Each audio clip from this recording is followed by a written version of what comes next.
How's it, football family and soccer brothers and sisters? Welcome to Panenka Pundit, Week 6, Episode 1. Today we have two lookalikes who are very special guests on the show today. We have Gareth. Gareth is a Chelsea supporter, and we have Brandon. Brandon is a Man City supporter, and they will help us today try and get the best combined 11 between Manchester City and Chelsea Football Club ahead of this week's Oil Derby. I had to put in the Oil Derby in there. Everybody says it. Let's just say la, la, la, la. We don't care. Anyway, Brandon, how's things looking on your side? Hi, Ru. Thank you so much for having us. It's really a great opportunity. Well, on the City front of things, everything's going fine. I know a lot of people are claiming that we've had a slow start to the season and we had a very nervy draw against Southampton the past weekend. But we look past all of this because if you look at the different games we've had, most of our games we already won by 5-0, 6-1 in the previous weekend or in the midweek fixture. And also last season, we also had a bit of a slow start. I think it was in December month that we started taking off and then nobody could catch us for the rest of the season. So I don't have any complaints from a City side of things. I know Chelsea are also on a high at the moment, but we look forward to kicking them off their throne this weekend. We'll see about that. I'm happy you mentioned the slow start of last season. If I remember correctly, the first 8 games, you only managed to get 12 points of your first 8 games. And then from there, like you said, you just ran away with it, which just tells you this is the Premier League. Anything can happen. For instance, 2 weeks ago, Man United was on top of the world. Last week, they lost against Young Boys. And yesterday, they got knocked out by a very promising West Ham. Credit to David Moyes and his team. You always feel like not everybody takes the Carabao Cup that seriously, but at the end of the day, none of the teams in general played their starting 11. And look what happened. They were able to pick them out, and the morale and the mood of a team can go like this every time. I have to be honest, we all know Pep is a tactical genius. Anything can happen on that game. There is a feeling that Thomas Tuchel has his number at the moment. 3 out of 3 for the last 3 occasions that we met. Gareth, can you tell us what's going to happen the weekend? Hi everyone, thank you very much for having us. I cannot tell you how excited I am for the weekend. Lately, I think Chelsea City games have really been taking off. The rivalry, it's becoming real. The 2 biggest clubs in England, in my opinion. Obviously, this season, I think the 2 teams to watch. So an early battle for supremacy, if you can state it like that.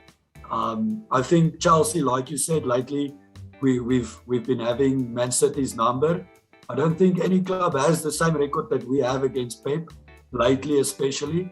So we'll see what happens. I think the big difference, like Brandon said earlier, City has been getting results. Chelsea as well, but Chelsea's been getting results against the big clubs, of course. So I think that's really, the confidence is there. We've got the squad, we've got the team, we've got the manager. I'm a huge Tuchel fan. So big game this weekend, but I can only see it going one way, and that's through to the blue. Yeah, all right. Yeah, not biased at all on that occasion. So on that note, you mentioned the big clubs. We had a good run against the big clubs. And we had, if we looked at I think the turning point for me on Thomas Tuchel, where I realized this guy means business, is when we drew 1-1 against Liverpool with a red card. And it's the first goal we conceded, and the goal that was conceded was obviously from a penalty. But in the second half, there was a stat that I read. We almost created exactly the same chances as Liverpool with 10 men. That has to tell you something about the gaffer, about the manager, how well-oiled that machine is. Tactics is on point. So it's hopeful. We played against Tottenham, won them 3-0, played against Arsenal, won them 2-0. It was big teams, if we can say it that way, even though they haven't been on the greatest form. But it feels to me that if Chelsea walk away this weekend and after next weekend's fixture against Juventus and manage to not lose against any of those 2 teams, even if it's 2 draws, you would feel that the first few weeks of the Premier League belonged to Chelsea.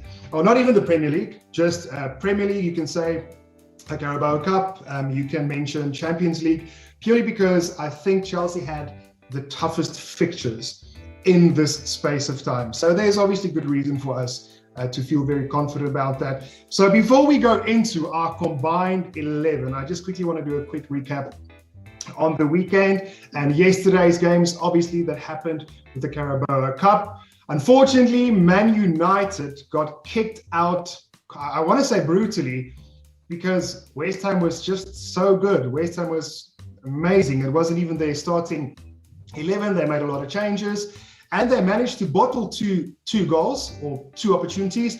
It could have easily been 3-0 to the advantage of West Ham. At the end of the day, it was 1-0, but they are the deserving victors of it. And then Manchester City conceding the first goal against Wickham. Probably stressed a little bit about that, but then afterwards, it was just classic Manchester City coming to score 5-6 goals. And that's something you do.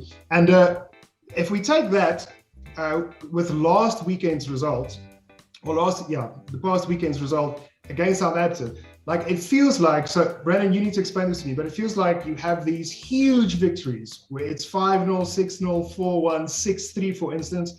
And then against 6-3 was against Leipzig, if I have that correct. You have these victories, and then there's just this one game where something looks a little bit off. I think there was a ridiculous stat of the first shot being on target, coming like deep in the second half or something like that. What do you think that is, Brandon? So I think the main thing you have to take into consideration is that the City players as a whole are really overplayed.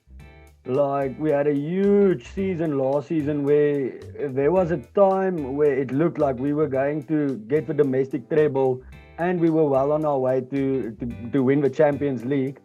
I still don't think I've recovered from that night. It's not like you have a twin brother who reminds you of that, no? Yeah, like daily. So it is difficult, but we move on. But yeah, so the City gents had a great season last season, and obviously a huge bulk of those players played in the Euros or in the South American Cup, and a lot of our players only came back a week before the Premier League started. Heavy intensive training, obviously, and I think the guys are tired. If you look at a guy like Grealish, who was a world record signing for us, he's almost featured in every game for us, every minute, and he had a very impressive Euros, taking that he started most of the games off of the bench, which I still don't agree with. But I think the guys have Sorry. Apologies, carry on. I'll let that one slide. But yeah, so I think the guys have been a bit overworked for the last few months, and we came into the season with a lot of injuries, like Kevin De Bruyne, Phil Foden, guys who only started coming back, I think, prematurely also in the last 2 weeks. And then another main reason for concern for the City fans have been that we weren't able to close the deal for a solid striker in the transfer season. We were heavily linked with Harry Kane, which I was looking forward to. I think that would have made City an unstoppable unit. And when we saw that deal wasn't going to go through, I know I woke up one morning and then suddenly there were all these Cristiano Ronaldo rumors floating around, and I thought, if we can sign the GOAT, then City, you can already just give us all of the medals and all of the cups. Unfortunately, that one also fell through. But you have to take into consideration that we are a very impressively young side, and we have a guy like Ferran Torres who's in his second season at the club, and he's being used in that false nine. He's predominantly actually a winger, but he's done extremely well so far in the season. Like, for anyone playing Fantasy Premier League, I would always advise to have Torres in your team. But yeah, I think the positive signs are there. We had a slow start, but I think it's just the guys are a bit tired and a bit bruised. But we will move on, and I have no stress about City at the moment. We slumped a bit in the Tottenham match, which was difficult to watch. But from there, like I mentioned, 5-0 victories, 6-3, I think, in the Champions League, 6-1 now in midweek. So we don't have any reason to worry yet. Okay. Well, on the note, you mentioned Jack Grealish, and I was about to ask you, are you happy with the signing so far? You think it was worth it? I know it's early, but 100%. just give me your... Okay. No, 100%. I know people say, oh, we've been spending that Qatari oil cash, but for me personally, Grealish definitely is worth his price tag. He's shown it. He's such an excellent player, provides great assists, and I think he's just a solid guy to have in your team. And I think when everyone's fit and you have De Bruyne, Grealish, Foden, all of them playing to their maximum capacity, it's going to be difficult to stop the attacking force of Man City. Yeah, so the one thing that we spoke about on the show earlier was Grealish is a fantastic signing, he's a fantastic player, but does he change the dynamic of Man City? And that's the one thing we can't understand as an outsider who's not a Manchester City supporter. Like, yes, he's a fantastic player, but it doesn't feel like he changes the dynamic at all, because you've got so many creative players. I mean, Phil Foden, who's amazing, who scored a fantastic goal, by the way, against Wickham. That was amazing. If you take all those talents, he's not really different or that much different than any of the other attackers that you have. And because of that, it doesn't really feel like the dynamic of Manchester City changed that much. And obviously that would have happened with Harry Kane. So are you a little bit concerned that he makes the squad better on paper, but he doesn't add the extra element, let's say, for instance, that a Lukaku does for us? I think one of the big misconceptions that people have about Grealish is that he's a predominant goal-scoring midfielder, which he isn't. He came out of all credit where credit is due to Aston Villa, a very solid team last season, but he was the one main player carrying let's call it slightly above average team, in my opinion. What I think Grealish brings to the City team is you have a misfiring Raheem Sterling, who one of City's greatest players of all time, but he's struggled the last 2 seasons. And the same with Riyad Mahrez. On his day, he can be excellent, but when he has an off day, it's very noticeable. And I think where Grealish will come in is he's 9 times out of 10 he's going to be the solid winger, giving you the assist you need. And at the end of the day, you'll have Grealish on the side with a Sterling or a Mahrez, Foden and De Bruyne in the mid. So he's going to make a huge impact in the team. I really think he was worth every penny we spent on him. And I think more fans will notice not Grealish as a goal-scoring unit, but the creative play and the assists and the support that he brings to a team. Oh, yeah. So before Gareth, I understand what you're saying, before Gareth turns to sleep there, and we do all the talking, let's try about talking about a team and how you fit into a team. Somehow, we have to try and get a combined 11 between Chelsea and Manchester City. I have no idea how we're going to do this. So usually how this works is we have 2 fans from both of the teams, and there's an outsider who is the referee who does not support one of the teams. Unfortunately, we do not have someone that day. So the referee today will be me. And I'm going to try my absolute best not to be biased. All right, so we are going to start with this, and it's going to be a very basic 4-3-3 formation. And in goal, you guys can take it from here. Who do you think should be the goalkeeper? Look, so you can't doubt the pure impact that Mendy has had since he's joined Chelsea. If you recall, after that horrid season that Kepa had, and we were in this transition phase, and there was a lot happening. We were linked to a lot of goalkeepers, and I remember feeling a little bit underwhelmed when Mendy actually joined us. I thought it's not really that superstar signing that I wish Chelsea had made, but wow, did he prove me wrong. So, I think he settled easily in the top 3 goalkeepers in the Premier League at the moment. I do think, he's up there with Alisson from Liverpool, and of course Ederson from City being the other notable option in there. You can call it biased if you want, but for me at the moment, I think Kepa is not Kepa. Mendy is the better goalie.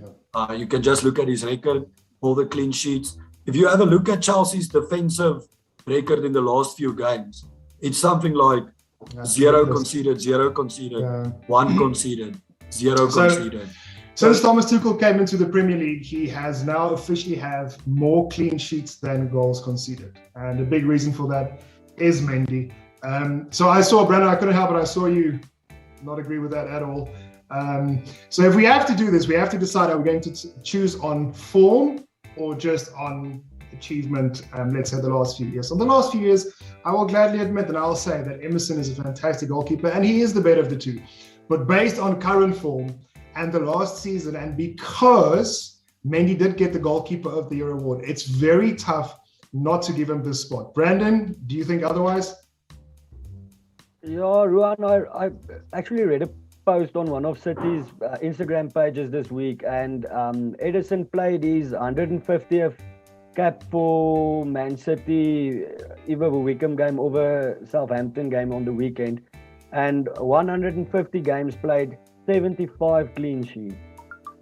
50% clean sheet ratio, which is unbelievable. And I do admire Mendy. I think he's a really good goalkeeper, and it wouldn't have been hard to improve on Kepa. But all respect to Mendy, but Edison is one of the best goalkeepers in the world. And I think at the end of the day, if you were in a Champions League final and you had to pick one of the two in your team, train carefully, you know where this is going. You'd still pick Edison. Let's just forget about what happened. Okay, so you guys do not agree. I'm going to be non-biased, and here's the reason why. You just mentioned the Champions League final. You just mentioned it, and remember, Kai Havertz technically overplayed the ball when he was trying to get past Edison. Edison got a strong hand to it, and that allowed an easy goal for Kai Havertz. If he did a better job or did not rush out that soon, maybe that goal did not happen, right? So that's why I was saying, careful where you're going now. So I think at the moment, just because Chelsea have kept more clean sheets, they have been better. Mendy has made better saves. I think his saving percentage ratio is something ridiculous. I think just because of those things and what he's done the last year and a half, I think he's just a safer bet. He doesn't have that. So it feels to me, Edison has got that one mistake every few games. He comes out too soon. He makes a little bit error, almost like Kepa usually had. Obviously, he didn't have the bad system that Kepa did. But just because of that reasons, I think at this moment, Mendy should be in the team. Just based on current form, and because he went into the Champions League final thing, that bottled a little bit badly. So I'm gonna be a bad bias ref, which is 100% correct, I think, at the end of the day. And I'm gonna go in goal is going to be Mendy. Now, as if that was not tough at all, the next one I think is going to be one of the toughest. We have to choose a right back, and I have no idea what to say. So we have Azpilicueta, who's a fantastic captain. His stats have shown he has never made a mistake that has led to a goal. There's never been a mistake made in his 9 years at Chelsea. It's him, then it's Reece James, then it's Kyle Walker. Brandon, you can take this one first. I'm not going to be biased at all, and I'm going to go with Kyle Walker. He, for me personally, just one of the best players, one of the best defenders in the world at the moment. He had an excellent European Championship. He's just one of the solid rocks in the Man City team, so I would definitely pick him any day of the week. Yeah, I'll actually say, just because he's been in the Premier League for so long, Reece James is going to be one of the best players that Chelsea has seen years to come. But at this moment, I'll agree, Kyle Walker can get that slot. Gareth, you want to fight me? Yeah, but we shouldn't be sleeping on Cesar Azpilicueta. You know what? He's, in my opinion, probably the bargain signing in Premier League history. If you look at what he's achieved, of course, he's the captain of our team. He hasn't had a bad game in recent memory. I don't know if somebody can prove me wrong. I do think, most of those appearances have maybe been on the right side as a centre back on the right side of the three. So maybe we can give Kyle Walker a chance, but I agree with you. Reece James is on his way there, but Cesar Azpilicueta definitely deserves a shout. Yeah, as a captain, I would rather have Cesar Azpilicueta there, but as a player, I think Kyle Walker has proved he's also quality in and out. So our right back then will be Kyle Walker. Brandon, Gareth, nominate. Let's go. I'll go with Ruben Diaz. Obviously, he picks himself. City are in a very interesting position where our next pre-fixtures are Chelsea, PSG, and then Liverpool again. And at the moment, Stones has an injury and Emerick Laporte. So I think we'll have a bit of a struggle, but Diaz, rock solid. I'll pick him every day of the week. Yeah, he also won, Defender of the Year. Well deserved, young lad, bright future ahead. I'm okay with that. Gareth, how do you feel? Yeah, Ruben Diaz, I'm a big fan.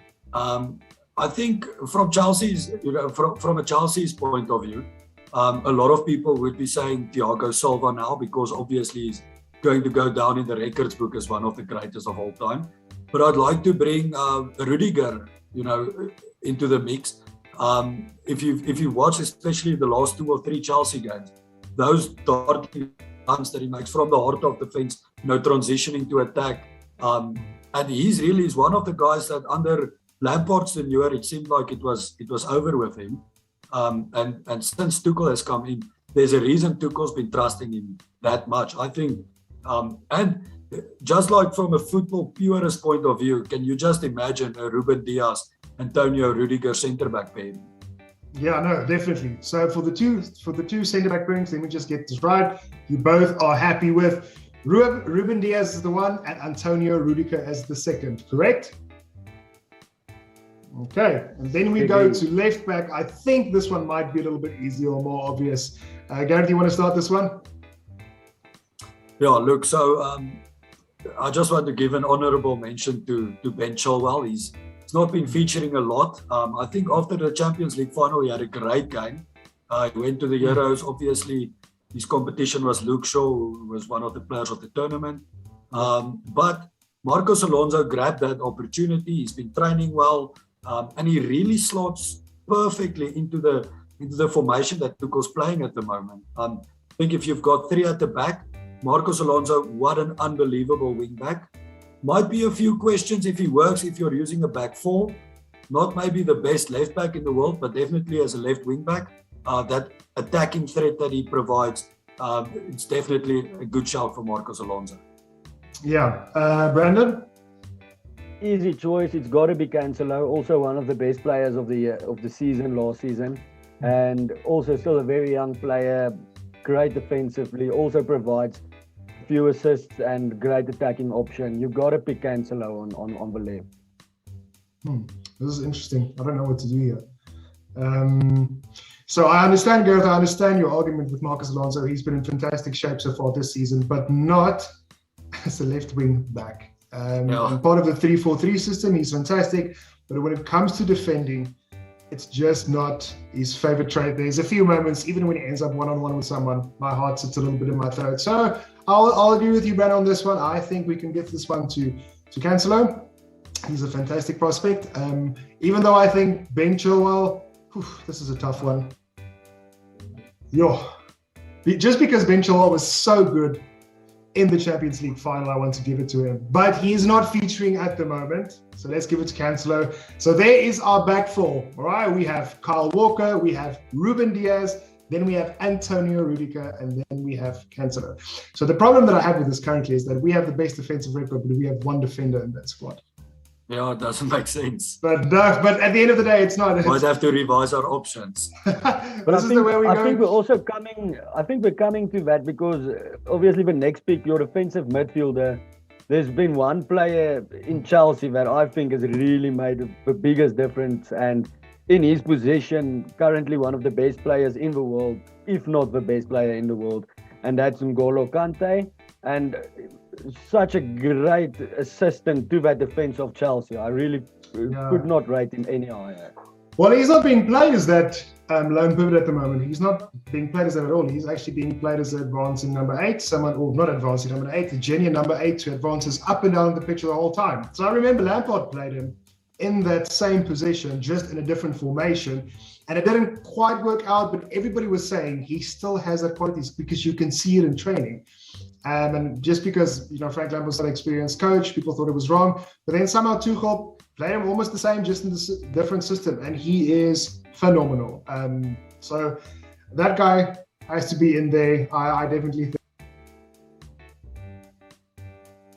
Sorry about that, guys. We just had a quick internet glitch, but we are back. Hence our formation changed. It's 3 at the back now, just in a different pattern. So we were talking about N'Golo Kante and the way he's being played. Now, Brandon, you explained or you mentioned how you think the one person who changed Chelsea's game completely was N'Golo Kante.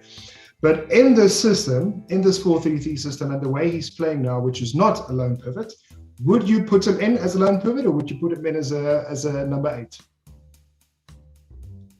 Yeah, I just think I would put him in as that lone pivot because his work rate obviously speaks for itself. He's a player that you can't leave out of any team. If you have him on your sheet, you'll put him in. I don't think it actually matters what position you put him in, but I prefer to put him in at the lone 8. But I know Gary is also a huge fan, so maybe he could explain a bit better. Well, everybody's a huge fan of N'Golo Kante. So, Gary, explain why. Yeah, look, so basically the debate started back when Sarri joined Chelsea. And back then, Kante was predominantly just a defensive midfielder, acting as that shield in front of the back four. But, Sarri actually saw something and he started using him more in that box-to-box role. I remember, thinking to myself, is that really, where he should be acting? Then Lampard came in, of course, and Lampard started doing the same. And there were still a few questions. I think now that Tuchel is there and he's doing it again, using him as that box-to-box midfielder. And now it's actually starting to show, the attacking dividends that it's paying to have Kante in that box-to-box role. So, I'll rather have Kante in my team, but preferably I think, as that in that number 8 box-to-box. And look, if you're going to have a debate for midfielders, between Chelsea and Man City, there's an abundance of choice. So there's space for everybody, but Kante has to be. Yeah, Kante has to be there. So I have a suggestion, right?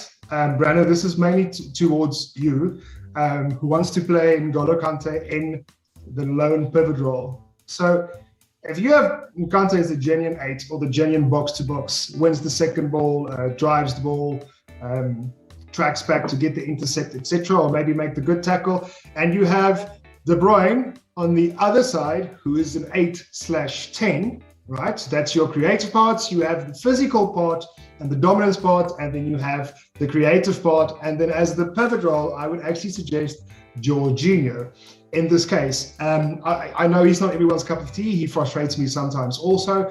But the fact that he's been so successful the last season, despite his flaws, has to speak volumes. I think it's strange if you get midfielder of the year and you can't make a starting 11. I hope you understand what I'm saying. What do you think about that outfit? I think my biggest issue with Jorginho, I'm not a fan. And I think he's been riding the wave of he came out of an excellent Chelsea team. He's got a bunch of excellent players working around him, which makes him look better. And Italy in the Euros also, they had these workhorses and crazy great players that also, in my opinion, made him look like a better player than he actually is. But then again, he's won the Champions League, he's won the Euros. So I think there's a statement to be made on both sides. Personally, I'm not a huge fan, but wouldn't complain having him in my team. So if you had to replace him with someone, who would it be? Because I assume there's no way you're dropping Kevin De Bruyne. No, not ever. Kevin De Bruyne is the best player in the world.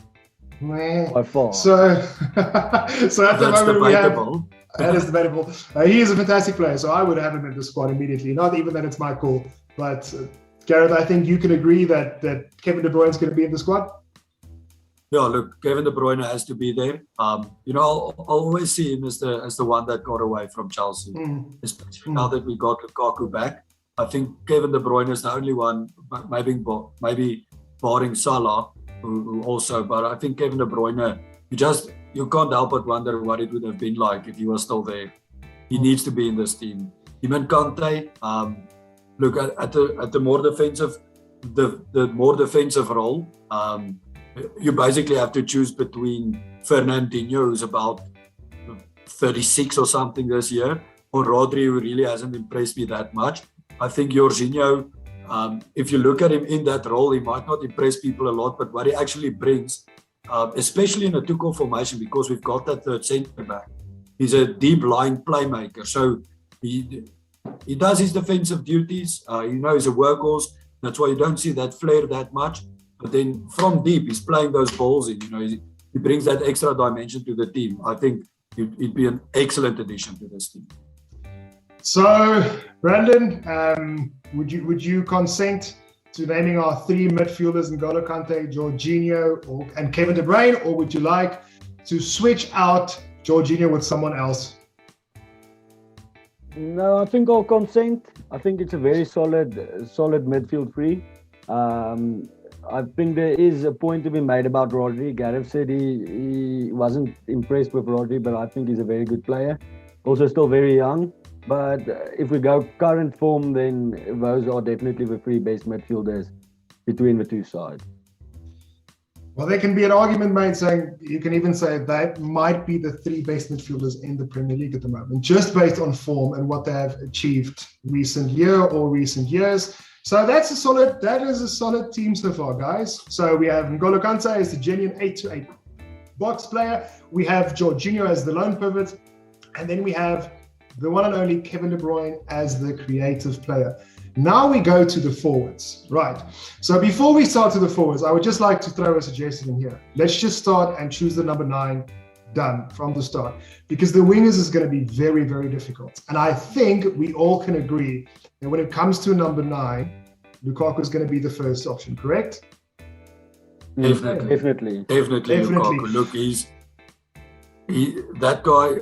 It's the signing of the season.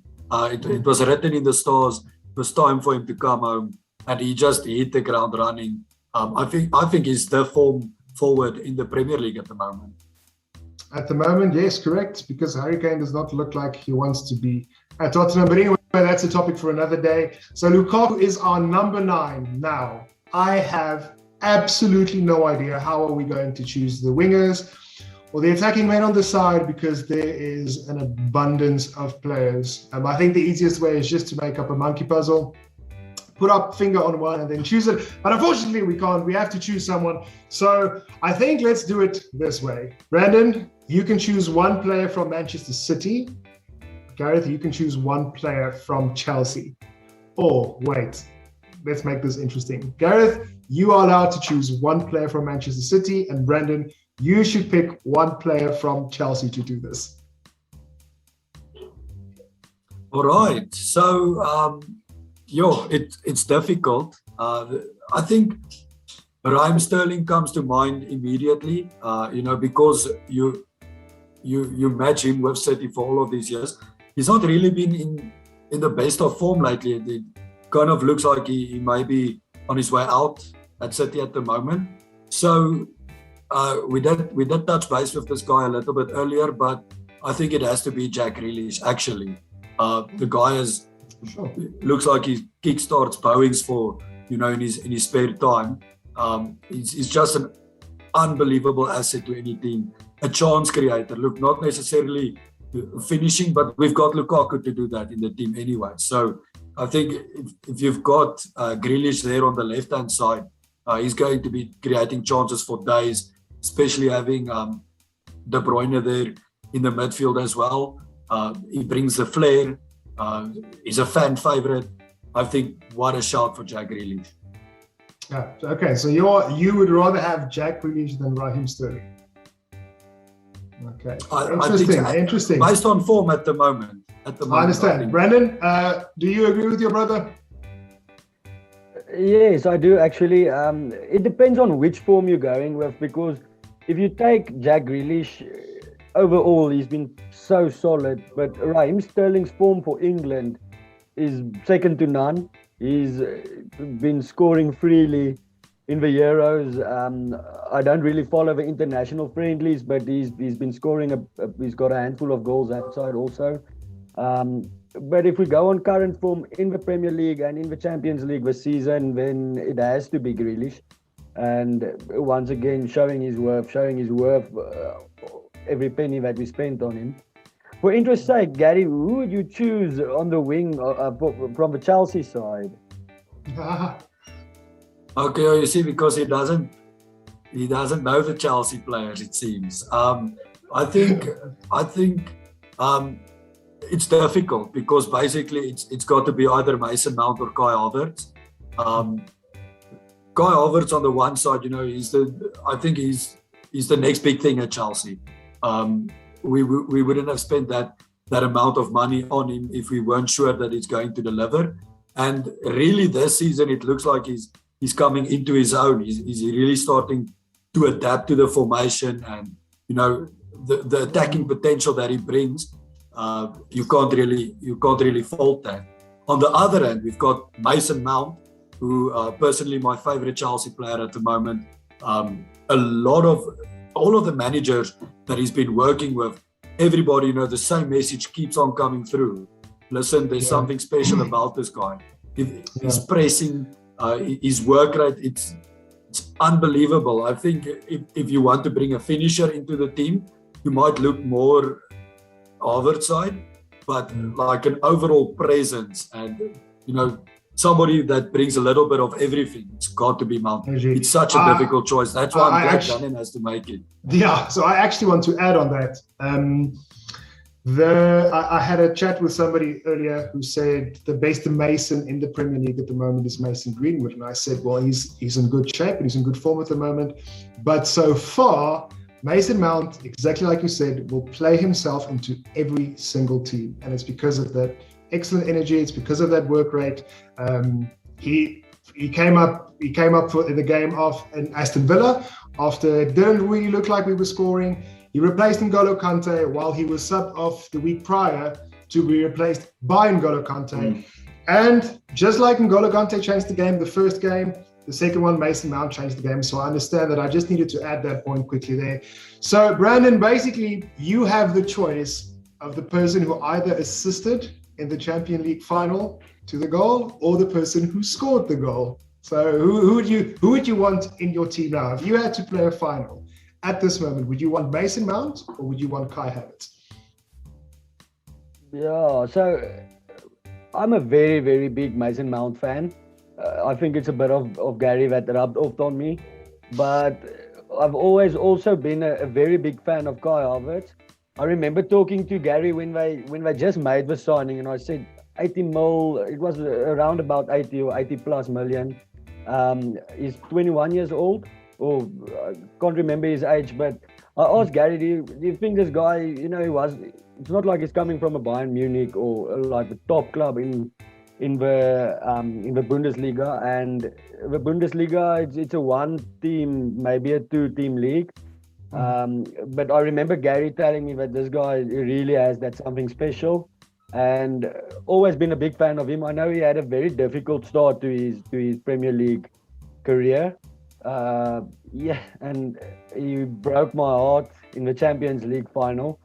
But if I just look at games especially like the Champions League final or the quarter final that England played against Germany, this youngster, the type of game that he played, he's an excellent player. And I think Mason Mount, you can never actually leave him out of a team, and he's a great option for more than wing. You can put him in the midfield, or you can even play him as a false nine if you have to. But he's a guy that you don't want to leave out of your team. But for me personally, I would go with Kai Havertz, especially with the team that we already have. If Lukaku needs an extra attacking threat, then you won't get any better than Kai. Yes, that's a good option, because Kai can also play the false nine role, and he has a little bit of pace for someone of his size and stature. He's faster than he looks. I think to this team specifically, it is a very, very, very good addition. So the forwards look as follows. On the right-hand side, we have Kai Havertz, number 9, Romelu Lukaku, and then on the left wing, Gareth chose Jack Grealish over Raheem Sterling. So that is our 11. I think that is a fantastic 11. I literally think because of these two teams' squad depth, we can make 3 more of these 11s. Yeah, definitely. And it will be neck on neck, and there will not be a clear winner. That's how talented these two teams are and how loaded they are with great talent. So with that, can I quickly get predictions for the game? Brandon, you want to go first? Yeah, so I think the one thing that you have to bear in mind is City's upcoming fixtures. I mentioned earlier that we're playing Chelsea, then we have PSG, and then the following weekend we have Liverpool. And I think everybody knows Pep Roulette. So if you are a fantasy Premier League player, he does like to change the team. But for me, I think City are going to cause the upset. I think currently on form, Chelsea are the favourites to win on Saturday. But I'm calling a 1-0, maybe 2-0. We'll see how it goes. But I'm going to confidently say 1-0 to City. Okay, Gareth, your predictions? With a Jack Grealish score, just to add some extra salt. Okay, cool. Gareth, your call? Look, I think we're moving into a new era of football where it's not about the team that can put the best 11, that has the best 11 on paper. I think we're moving into an era where it's about the team that's got the best squad and the overall squad depth, which I think Chelsea might be easily the best in England, might be the best in the world at the moment regarding squad depth. We've got City's number the last few games. We've also got a few difficult fixtures coming up, but our confidence is sky high. We've got Tuchel at the helm. We've got Lukaku. We've got Mason Mount pulling the strings. The most confident I've ever been before a City game. Easily 2-0 Chelsea. Lukaku with the brace. So I obviously want to say that Chelsea will take it 1-0 or maybe 2-0, but for me it will be whoever scores first, because both of these teams are good with controlling a game.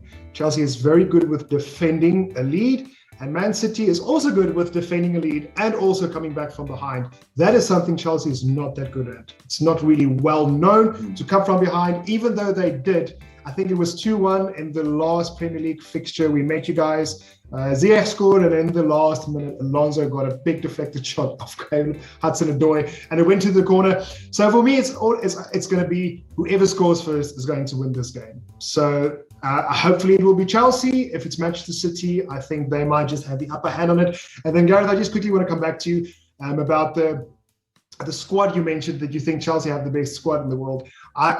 I think we're very close second or third when it comes to best squad in the world, but I think we have the most complete squad in the world. Definitely. I just think that it would change drastically for Manchester City if they had Harry Kane or maybe another option at left back. Then you could say they had the most complete squad in the world. But at the moment, I just think we and Thomas Tuchel has an answer to everything at the moment. And this game is going to be exactly like you said. It's not going to be the best 11 on paper. This is going to be a squad thing, how you make your changes in second half. And 50% of this game, like all games, is about the managers. And we have 2 of the best tacticians in the game. Right, so just quickly, let's get off from the Chelsea-Manchester City game. What do you guys think is going to happen between Arsenal and Tottenham? Yo, look, London is blue. That's the first priority. Yes. I'm not really bothered with what the rest of them doing. Arsenal started very rocky. The season, it didn't look good at the beginning. Tottenham maybe looked a little bit better at the beginning. At the moment, it's actually Arsenal that's looking like they're pulling away. Tottenham has just been so poor attacking-wise, especially the last few weeks. I think it's going to go Arsenal's way. I think it's going to be a 1-0 for Arsenal also. And then Manchester United and Aston Villa. I actually think there is a very big chance or potential for an upset for Aston Villa. Maybe taking a 1-0 or a 2-1 over Manchester United. Brandon, you can see that happening? Yes, I definitely agree. Aston Villa are like these like everybody loves them type of club. I think, the cash they got for Grealish, they really spent extremely well. I think one of the knocks they'll take is that their talisman, Leon Bailey, he came off of the bench, scored a goal, made an assist, and got injured, all in the second half of their previous match. So he's unfortunately out for this fixture. He would have made a huge difference. Um, it's difficult because I think United are really focused on going hard at the Premier League title this season. They have the GOAT, Cristiano Ronaldo, who he's gonna go and he's gonna gun for that championship. So it's gonna be difficult. I really hope Aston Villa cause the upset. It would be great for Manchester. But we'll see what happens. I think United are gonna take the win, but holding thumbs for Aston Villa Yeah, to cause the upset. United should take the win. They should, but Aston Villa, they have an upset in them. I think they have a few in them this season. And then we move on to Liverpool, who face Brentford. I think that's going to be a standard 3-4, maybe even 5-0 for Liverpool. Brentford has actually started quite well, but I can't see Liverpool with their best 11 losing. I think Liverpool is the best starting 11. They have the best starting 11 in the league. Maybe not the best squad, but starting 11, they're absolutely fantastic. And then West Ham and Leeds United. I think West Ham is going to take this one, also against Leeds. Bielsa's men doesn't look that convincing to me so far. I think West Ham might take that one. You guys disagree or agree with me? No, look, Leeds, I don't know what happened to them. I think the off-season might have been too long for them.